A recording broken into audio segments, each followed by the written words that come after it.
Immature love says, "I love you because I need you." Creativity requires the courage to let go of certainties. The danger of the past was that men became slaves. The danger of the future is that men may become robots. If I am what I have, and if I lose what I have, who then am I? Mother's love is peace. It need not be acquired. It need not be deserved. There's only one meaning of life, the act of living itself. The mother-child relationship is paradoxical and, in a sense, tragic. It requires the most intense love on the mother's side, yet this very love must help the child grow away from the mother and to become fully independent. Only the person who has faith in himself is able to be faithful to others. Selfish persons are incapable of loving others, but they are not capable of loving themselves either.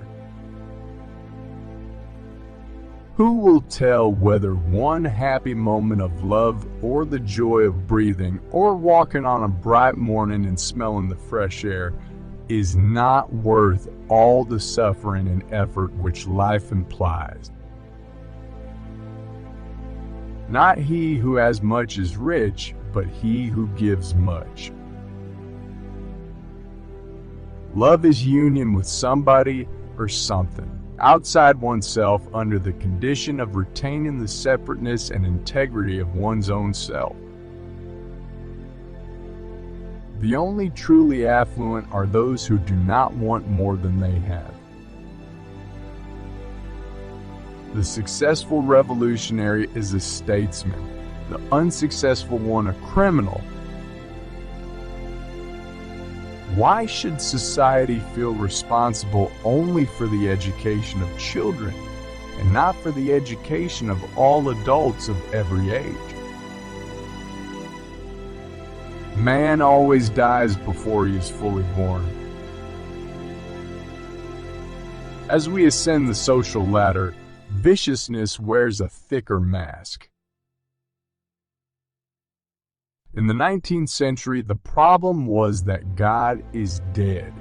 In the 20th century, the problem is that man is dead. Love is often nothing but a favorable exchange between two people who get the most of what they can expect. Considering their value on the personality market,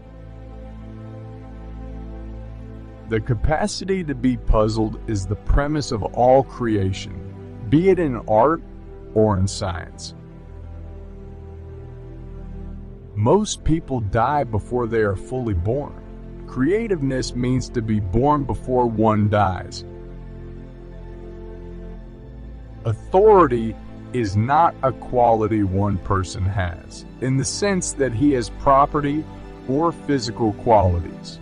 Authority refers to an interpersonal relation in which one person looks upon another as somebody superior to him. We all dream. We do not understand our dreams, yet we act as if nothing strange goes on in our sleep minds. Strange at least by comparison with the logical, purposeful doings of our minds when we are awake. Just as love is an orientation which refers to all objects and is incompatible with the restriction to one object, so is reason a human faculty which must embrace the whole of the world with which man is confronted.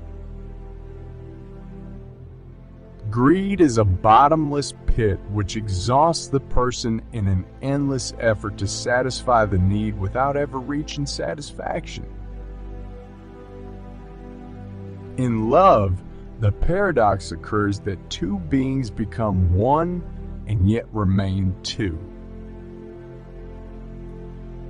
Man is the only animal for whom his own existence is a problem which he has to solve.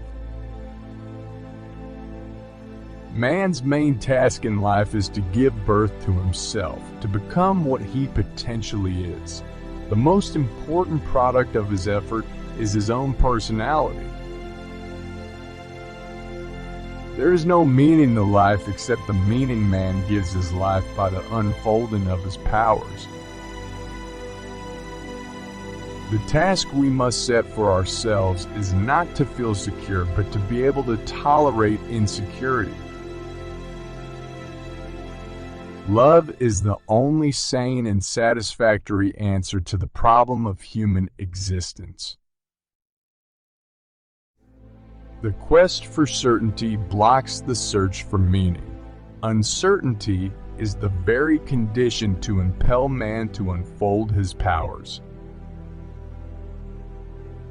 If a person loves only one other person and is indifferent to all others, his love is not love but a symbiotic attachment or an enlarged egotism. Both dreams and myths are important communications from ourselves to ourselves.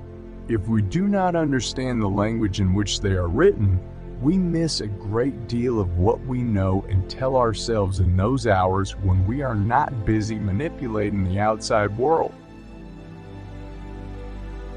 One cannot be deeply responsive to the world without being saddened very often. To hope means to be ready at every moment for that which is not yet born, and yet not become desperate if there is no birth in our lifetime. There can be no real freedom without the freedom to fail. The most beautiful as well as the most ugly inclinations of man are not part of a fixed biologically given human nature, but result from the social process which creates man. Sanity is only that which is within the frame of reference of conventional thought. There is perhaps no phenomenon which contains so much destructive feeling as moral indignation, which permits envy or hate to be acted out under the guise of virtue.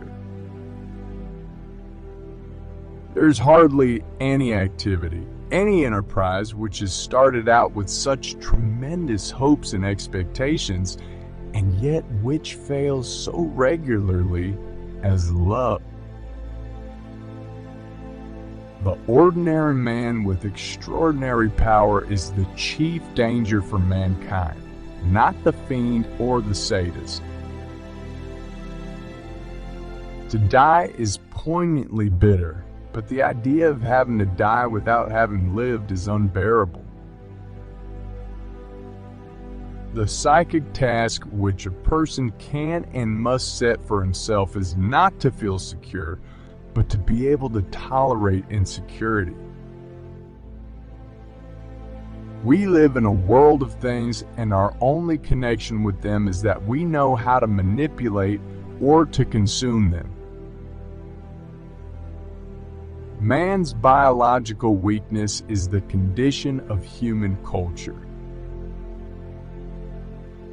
Just as modern mass production requires the standardization of commodities, so the social process requires standardization of man, and this standardization is called equality. What most people in our culture mean by being lovable is essentially a mixture between being popular and having sex appeal.